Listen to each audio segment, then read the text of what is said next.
Good Sunday morning and welcome to 5 minutes of your time via Move the Goalpost. I'm Steve Marchand. We are 2 days before the big election day. I've been looking at down ballot races for 2 years now in this cycle.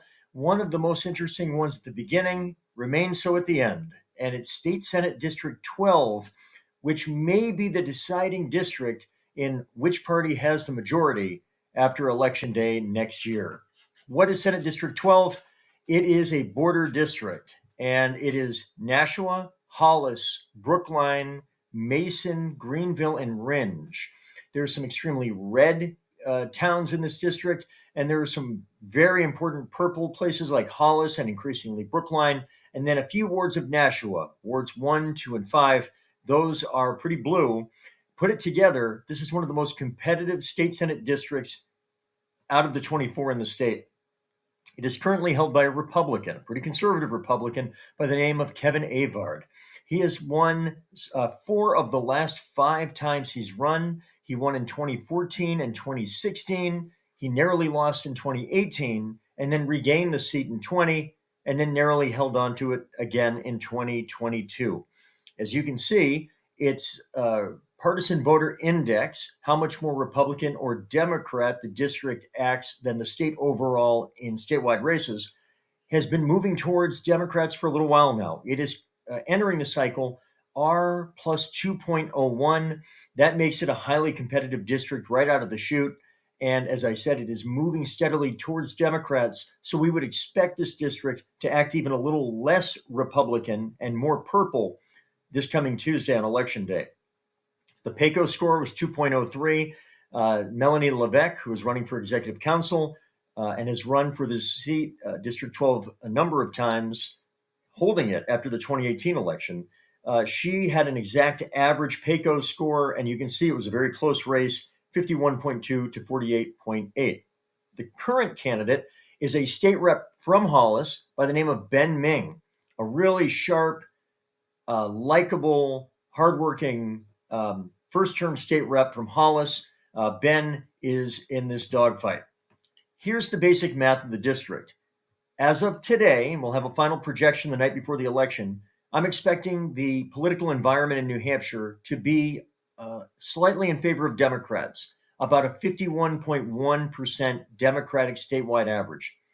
If you lay that on top of this district, which I'm projecting will act like about an R plus 1.75, you put that together, and it means it is a slightly Democratic state in a very slightly Republican district. And that gives, before we begin the campaigns and do anything about door-to-door, direct mail, messaging, it's a 49.35% for Democrats in a neutral environment. But then we lay on top of the campaigns and hundreds of thousands of dollars of spending, which have occurred.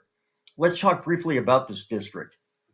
This is what you call hanging on by your fingernails. And that's Kevin Avard depicted on that mountainside.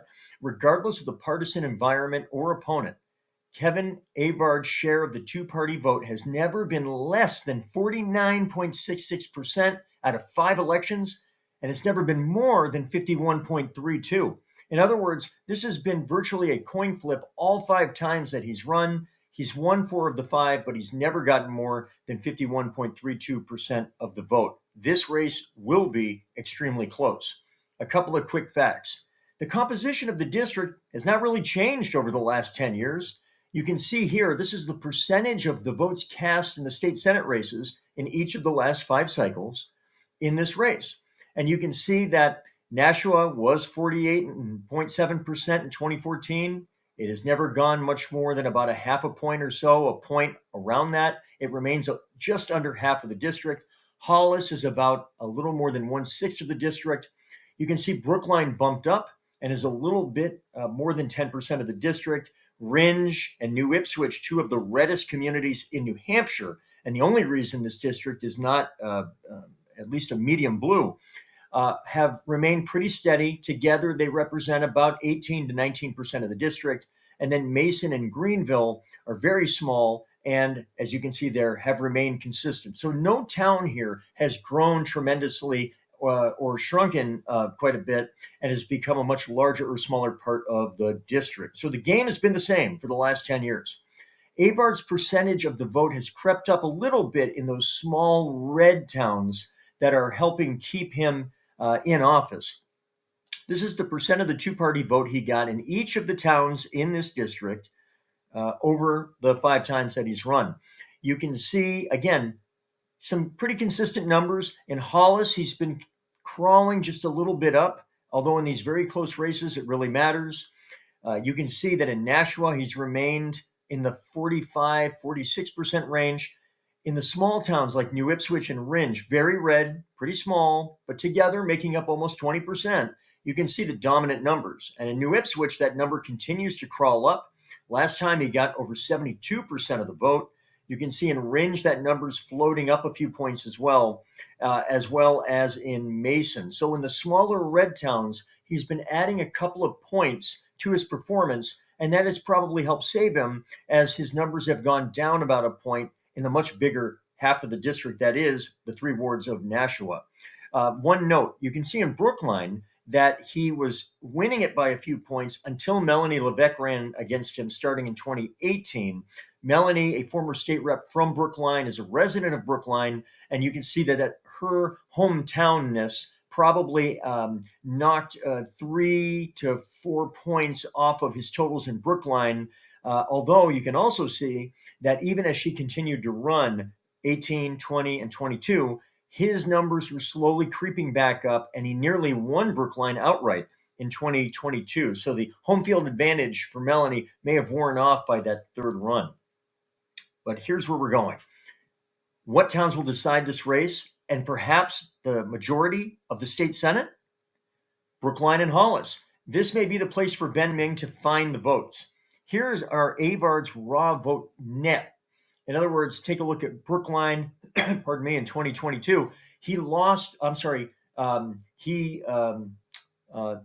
lost Brookline by only 7 votes in 2022. So the minus means that he lost that town by that number of votes. You can see that he's been consistently losing Nashua now by well over 1,000 votes per cycle, but he's been slowly creeping up, broadly speaking, his win margin in New Ipswich and in Rindge, slightly as well in Mason.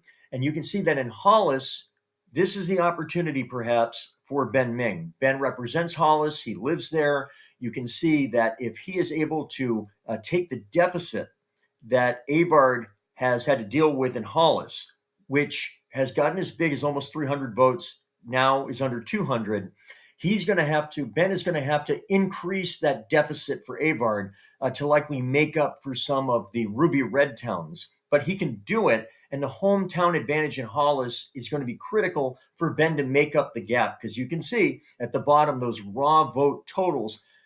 Avard's not winning by much. He's never won by more than 822 votes. This is out of some cycles, well over 20,000 votes cast. And you can see the one time he only lost by 169 votes in that blue tsunami year of 2018. Also look at Brookline. Even though Melanie was from Brookline, her hometown advantage had been dissipating over time. You could see when it wasn't her running, Avard was winning Brookline. Brookline was crawling down from an 88 vote win for the Democrat to 34 to only 7 against Avard in 2022. Brookline has been moving towards the Democratic Party. Its PVI was almost exactly 0 in 2022, which means it's moving in a Democratic direction. And I believe that the key for Ben Ming to win on this Tuesday, and maybe with it, the Democratic hopes of regaining the state Senate, will be in the towns of Hollis and Brookline. So we're going to be looking very closely at that on election night. Speaking of, visit movethegoalpostnh.com. Lots of updates, data. We're going to be going through it right through election night. We'll have some debriefs soon after. I'll have more videos like this, including one probably tomorrow. Subscribe on my YouTube channel at Steve Marchand NH. Enjoy. Email with any questions on the website. Hope to see you out there in the final days of this election cycle.